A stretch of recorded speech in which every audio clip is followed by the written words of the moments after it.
Okay. All right.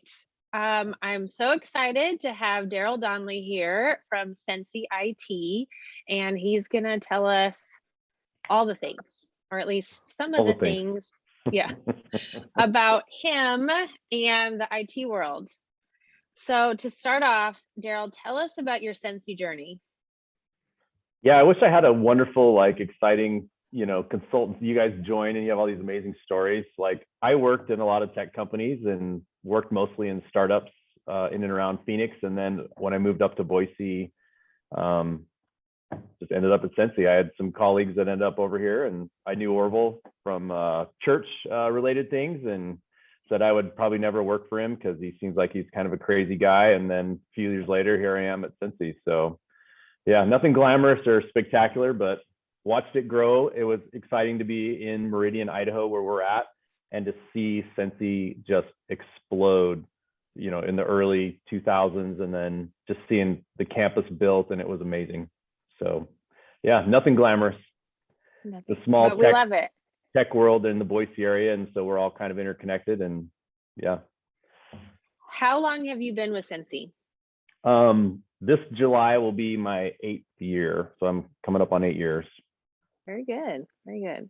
Okay, and then what do you actually do? So I'm the director of technical program management. So I actually report into our marketing department. I work for Mark Stastny, but we work very closely with our IT department. So our role and our function here at Sensi is to provide solutions and services to the consultant field and to home office, anything related to technology. So your workstation, your e-commerce platform, all the tools we have internally to run Sensi's business, from events to finance.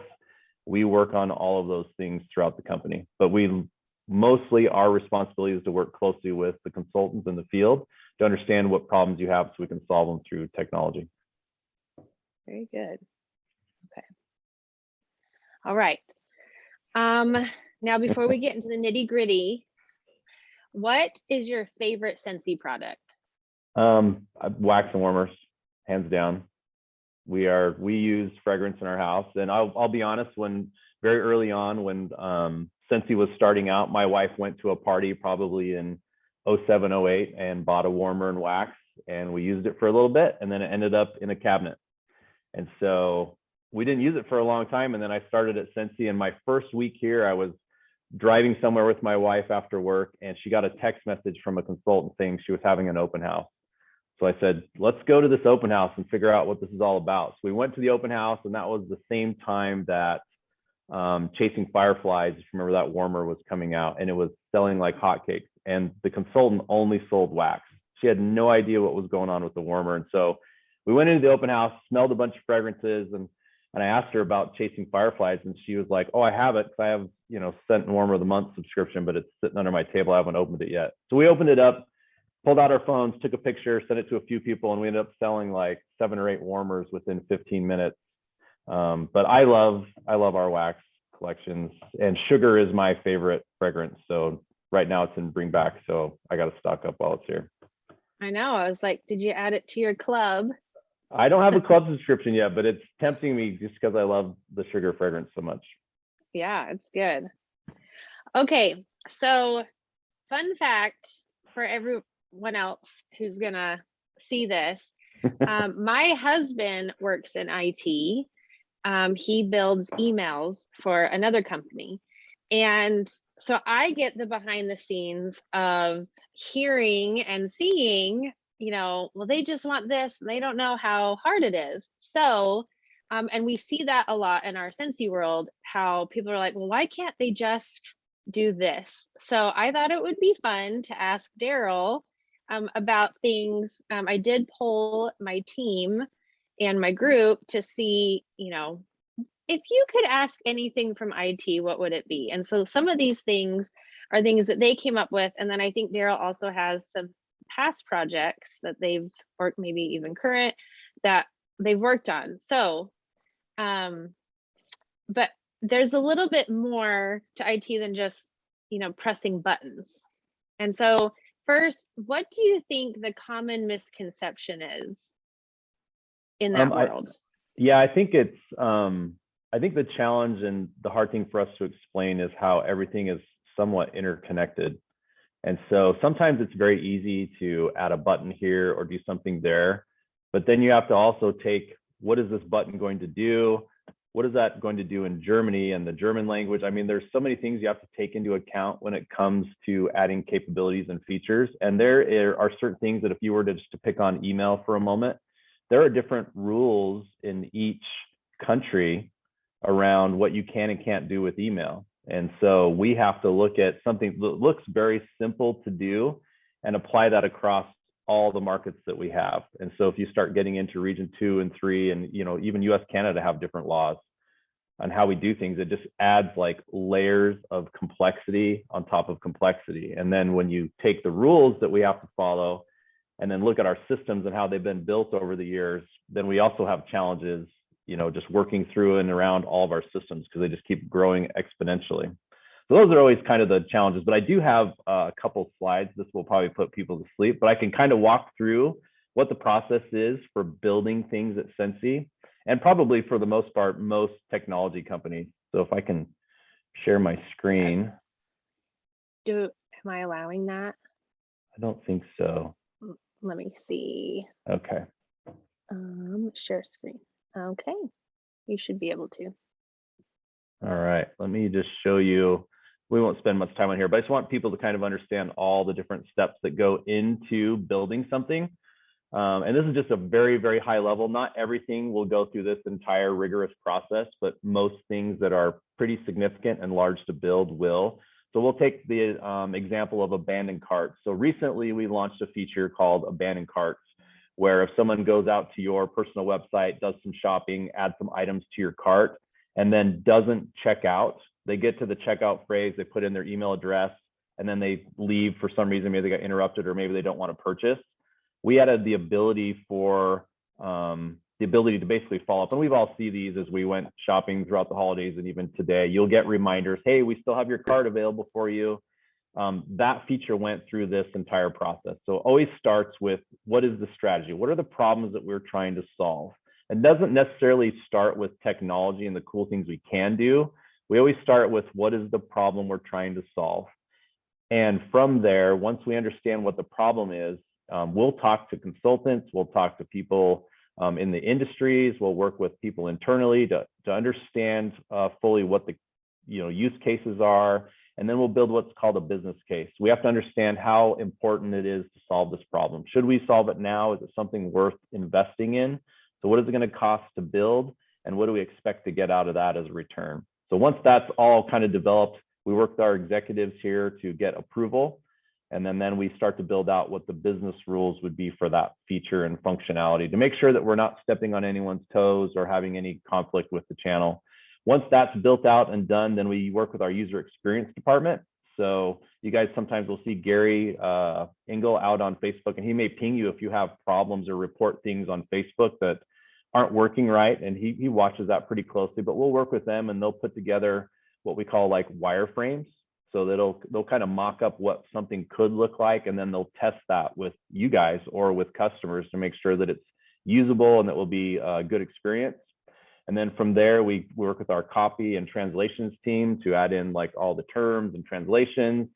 Then once all that's done, then we finally get into our IT department for the development. And so they'll put together tickets or stories around what we're going to build. They'll throw that in the backlog, and then we'll prioritize it, and then we start doing all that work. And then once the work's completed, then we'll start testing. And sometimes we'll even get to a point where we'll pilot that with the field to make sure that it's working properly. And while all that's going on, we're working with our training department to make sure we have resources available for you guys. If you have questions, we have to work with our consultant support department to make sure that they're trained and understand what we're actually launching. So if you call in, they can answer those. Then we work on the news, like all the go-to-market items, like the news tab, FAQs. We may announce things on the SSD call. Jason will do live training sometimes during the week. And then we also have to figure out, once we've launched something, did it do what we wanted it to do? So there's the monitoring of those things that we launched to make sure it's actually working, and then any tweaks and adjustments we have to make. So that was a lot of information. I don't know if that's helpful or not, but that's kind of the full circle process for how we get things done, if that's helpful. Yeah. I think that's amazing because it shows it's not just, hey, let's implement it and then boom, it's done. There's a whole process to it. Yeah, so that's kind of in a nutshell what we do on a daily basis. And there are small things that we'll pull in, like if there's simple things we can do, or if there's a defect, then those don't go through that whole rigorous process. But that's kind of what it boils down to. Perfect. Okay, so I love finding perspective in things, and there was a focus group that I was able to attend back in 2011. And I remember just sitting in a room, and I don't know if Scentsi's favorite, business supply item is still Post-it notes, but I mean, we had stacks of Post-it notes and we wrote down everything that we could have ever dreamed of. And then we put them all over the wall and then, narrowed it down. And I remember sitting there and they were asking us, okay, would you rather have this, which requires, 200 man hours, or this that we could get done in a day? And it was very eye-opening to me to see, like, wow, like this is why things take this amount of time. So that's why I sent Daryl that list that I got from my group of things that they wanted to see. And then, so I'm going to ask you about this list, and then hopefully you can tell me, just approximately how many hours it would take to implement something like this. So that way we can get a better idea of the workload. All right, so someone asked for a better party portal. There's other direct sales companies that have these like super amazing party portals. So what would it take to get to that level? Yeah, Pampered Chef, I've seen the Pampered Chef one. It's phenomenal. We love it.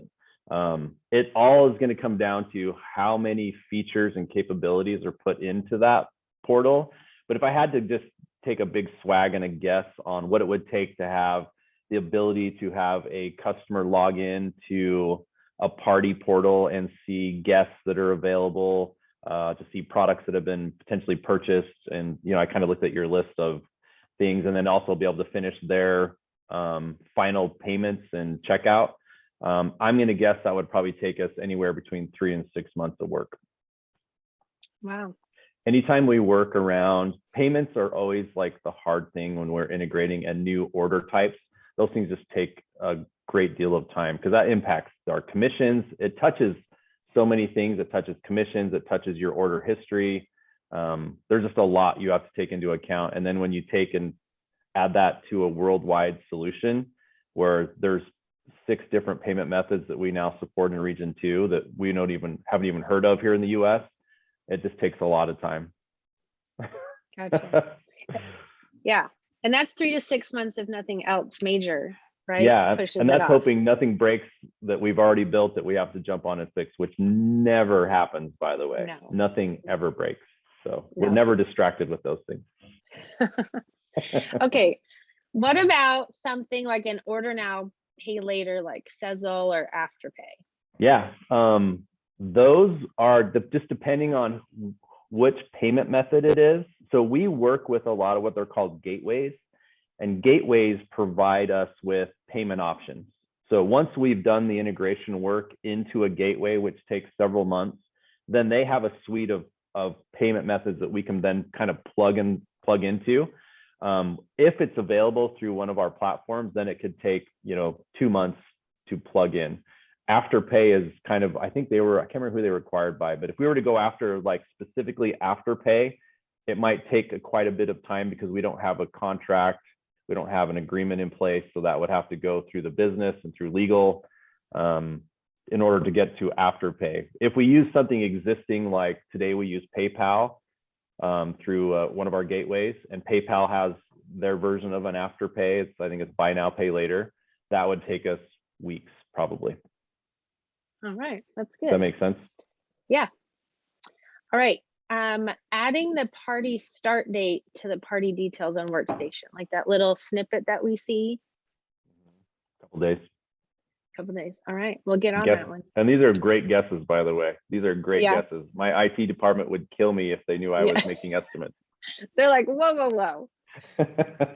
That would be pretty simple. Okay. Seriously. Let's see. Easier use of the Sensi Success tab. It's often hard to find things, which I know that y'all have heard this many times. Totally. That is probably going to be like playing whack-a-mole, because what's easy for someone might be not easy for others. And so as we watch, like, it's, I think, how you use the tool, because when you get into like filtering and sorting and searching, that's what narrows down your results. And if it's just a plain search, then it's, if we're just going to tackle one component of providing a better search engine, that will take us several months. And right now we're working on a new search engine. So eventually we will be getting to Sensi Success, but it's months away because we have to integrate that new technology into our ecosystem. But that one's hard to say, because what may be deemed easy for one may not be easier for the other. So it's hard to say what would improve it. Yeah. And I will say using filters has helped narrow down my search. Okay. Auto bundling multi-packs. Auto bundling multi-packs. If the business wanted to do the auto bundling, I think it would take us maybe a month and a half to figure that out. I don't think that would be like too terribly hard. It's the question of the business case for it. Yeah. And yeah, we as a group can discuss that later, because there are reasons behind why we don't actually auto bundle. Yeah, and it depends on what we talk about as auto bundle. We would love, and I think on our roadmap shortly, maybe later this year, we'll do what we'll call upsell and cross sell. So as you're getting into, let's say, checkout, and someone adds 2 bars to their cart and goes to checkout, we would prompt them or upsell them to buy that 3rd bar in the bundle. Or if they have 4 bars, we would prompt them to buy 5, get 1 free. Those would be the prompts, upsell, cross sell, that we would like to do. Or let's say they have a warmer in their cart that has a 15-watt bulb. We would prompt them to, hey, why don't you buy extra bulbs while you're checking out? Those would be the things that I think we would look to do this year, that we wouldn't be controversial of the auto bundling. Because what I think I hear auto bundling is, if they have 6 bars in their cart, give them the discount. I think that's what I hear is auto bundle. Yeah, I think that's a safe assumption. Yeah. But I love the upsell, so that'll be great. We would love that. Yeah. Okay, so say there's something on our PWS that we don't want to see anymore. Yeah. Like, for example, there's the if someone clicks on the party link and it's like, what am I warming? Can you hear me? Can you hear me? Uh-oh. Maybe it's me. Sorry. Okay. It might have been your AirPod. Can you hear me now?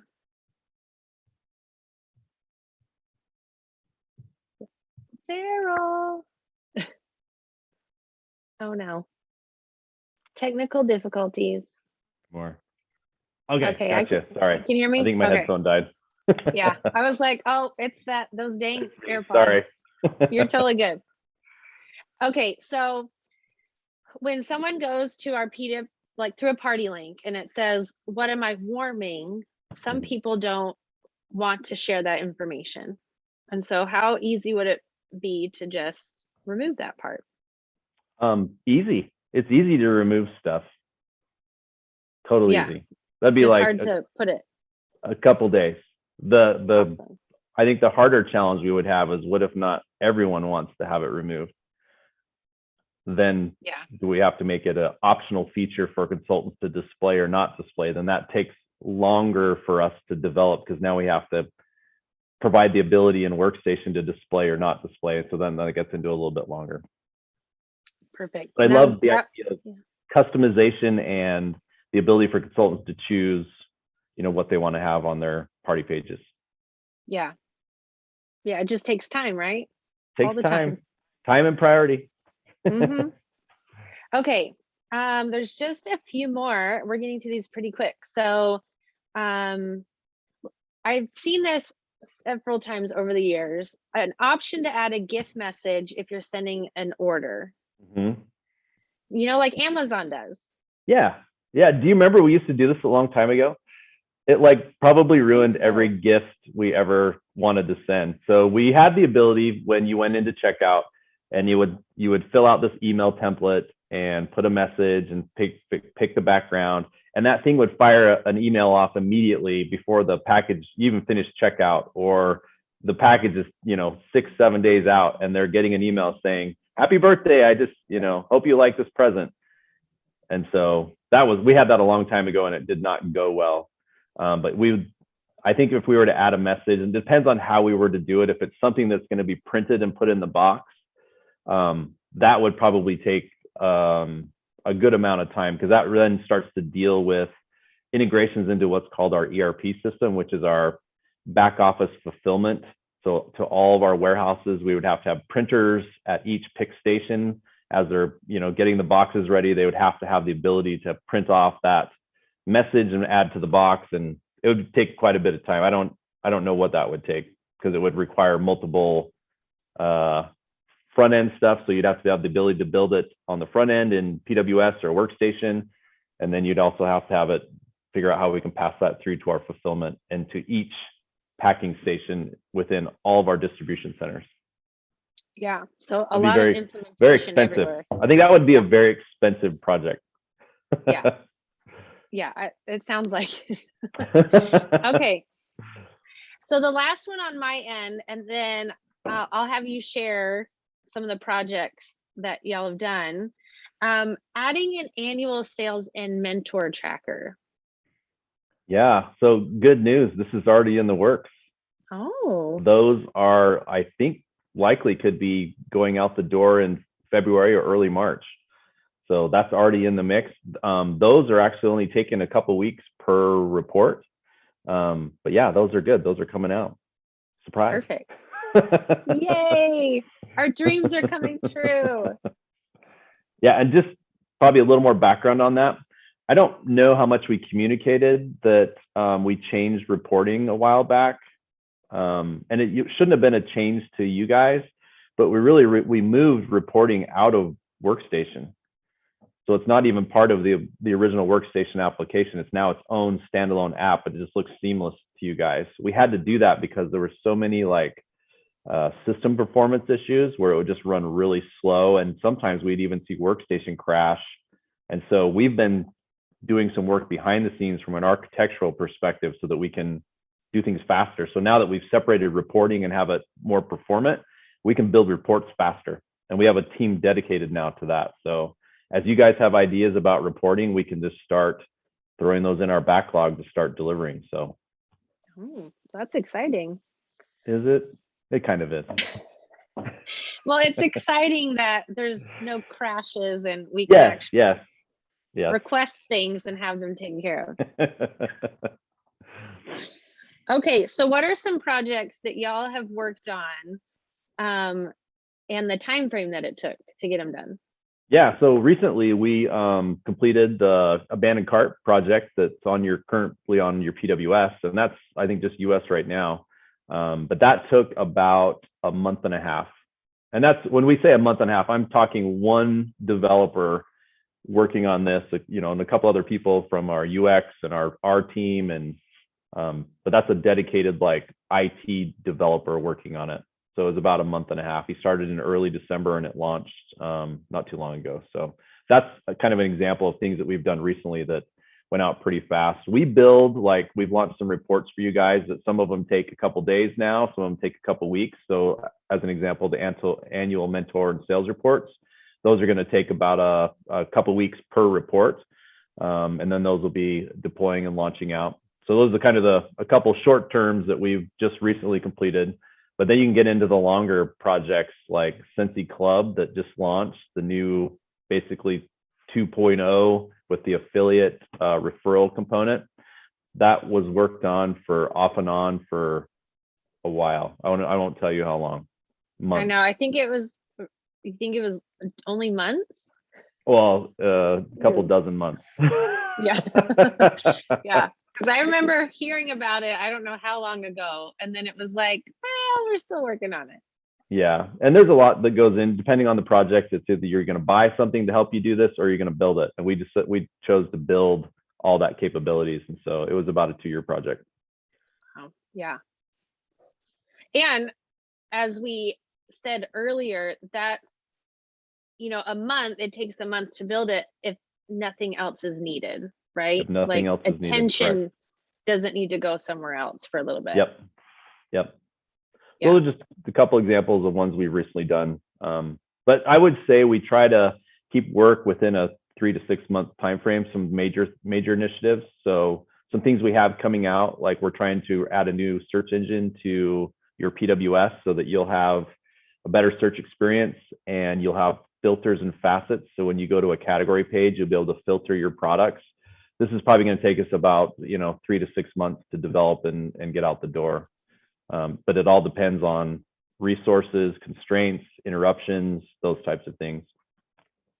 Very good. That's And exciting. people like to go on vacations once in a while, so that also impacts projects, So rude. No vacations. No vacations. All right. Anything else you would like us to know? No, we just appreciate all the hard work that you guys do on behalf of Sensi to keep your businesses going, because that allows us to have jobs. We love getting your feedback. So if you have ideas to how to make your business better, stronger, faster, more efficient, we love to understand what problems you'd like us to solve. So as you have your team meetings, as you're working together, if you start to say, what's hard for me is when I have to do X, Y, and Z. If more than one of you are saying that, let us know what that is so that we can figure out how to solve that. And because it's likely you're not the only one that's having that problem, so that we can make things easier. That's what we love to do. We love to solve problems with technology. So the more you can identify those and bring them to us, the better we can make things. Perfect. All right. Well, thank you. Yeah. This was super informative. And let me hit stop.